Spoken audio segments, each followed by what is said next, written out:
dim, damp depths of a medieval castle, Sebastian Schneider, the blonde-haired, blue-eyed Nazi officer, loomed over a trembling Arab man, chained to the cold stone wall.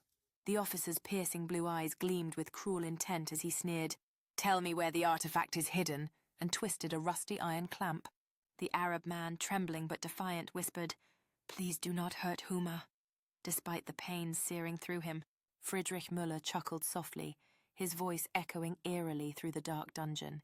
"You cannot escape my interrogation, no matter how brave you think you are." A shiver ran down the Arab man's spine as the haunting echoes of the castle's past seemed to whisper around him, promising no mercy. Sebastian Schneider journeys secretly to Egypt, seeking mysterious and haunting stories that evade Allied forces. Scrutiny. Aymin, visibly gaunt and fragile, sits across from Sebastian at a round table, his clothes hanging from his dilapidated body. He is committed to an insane asylum because he found a ruin with cyclopean alien calligraphy, which twisted his mind. Aymin begins to chant an infernal phrase, guttural and incomprehensible, as the darkening gardens reflect his loss of sanity, and Sebastian desperately tries to... Mysterious and haunting stories lingered in Sebastian Schneider's mind as he watched the orderly lead Armin away into the shadows. Sebastian hesitated for a moment before returning to his taxi, feeling an inexplicable pull to continue his journey to Turkey. Sitting inside the vehicle, Sebastian pulled out Armin's manuscript, its pages filled with cryptic writings and dark tales.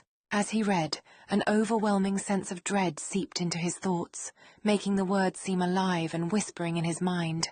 Suddenly, he started hearing the infernal, incomprehensible phrase echo repeatedly, "Ugth Ferngi uth Felir," in his head. He clutched his head, trying to block out the relentless, maddening refrain, feeling as if unseen forces were invading his consciousness. Sebastian whispered to himself, "What does it mean? Why am I hearing this now?" Feeling a cold sweat on his brow, his eyes darted across the pages in a desperate attempt to find some hidden meaning or connection to the haunting phrase.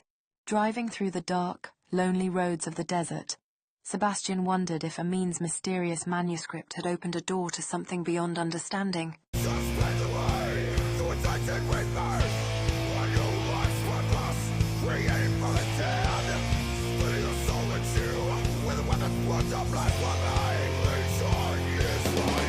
Sebastian Schneider sat astride his brown horse, gazing at the snow-covered landscape dotted with dense coniferous forests. He clutched the letter from Amina tightly, feeling the weight of its mysterious contents deepen his unease. Suddenly, the haunting sound of children's wails carried across the icy air from the large river to his left.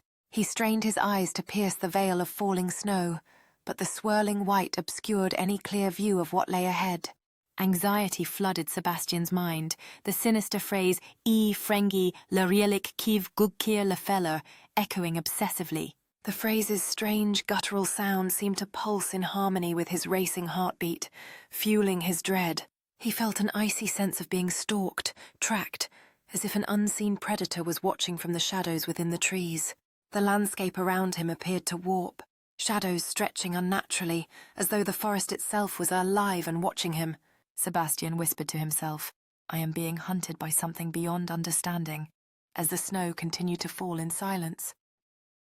Sebastian Schneider followed the adolescent boy through the winding, snow-covered coniferous forest, feeling a chill of mysterious anticipation.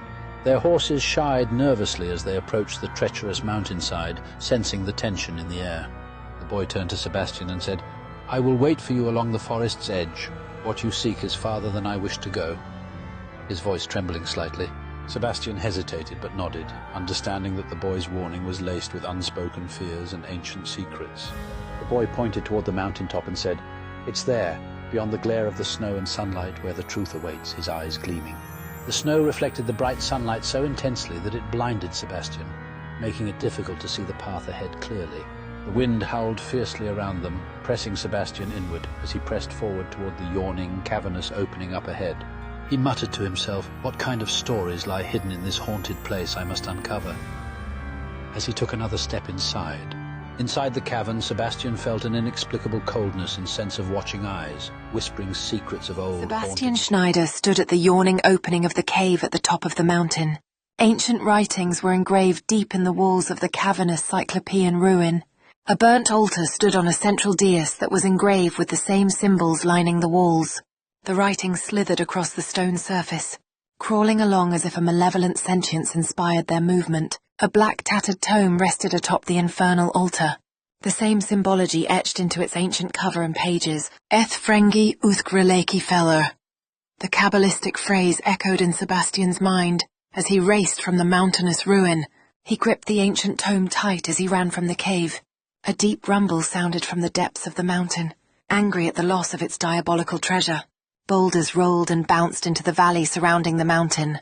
An avalanche cascaded down the coniferous-covered peaks, the Nazi operative barely escaping the tsunami of snow, his treasured book safe and intact. Uthfrengi Uthgreileki Feller. Sebastian Schneider travelled through war-torn countries in his return to Germany. After delivering the artifact to Himmler, the Nazi operative was sent to a secret base hidden in the frozen recesses of Antarctica. Travelling through icy wastes, he eventually reached his destination. The large installation was cut deep into a glacial mountain that seemed to eclipse the sun. Sebastian Schneider walked through the enormous steel doors leading into the Arctic base. A pair of Nazi officers greet the operative outside the enormous structure carved into the glacial mountain. Sebastian follows his escorts toward another room, adorned with scientific gadgetry, computers, and alchemical devices. The Nazi scientists cheered. Their objective neared its completion. Sebastian's steel-blue eyes roved about the lab, searching for the occultists conscripted by Himmler. A sinister smile split the operative's face as the malevolent presence forced its will. Excavated a gigantic temple as directed by an emaciated Sebastian Schneider.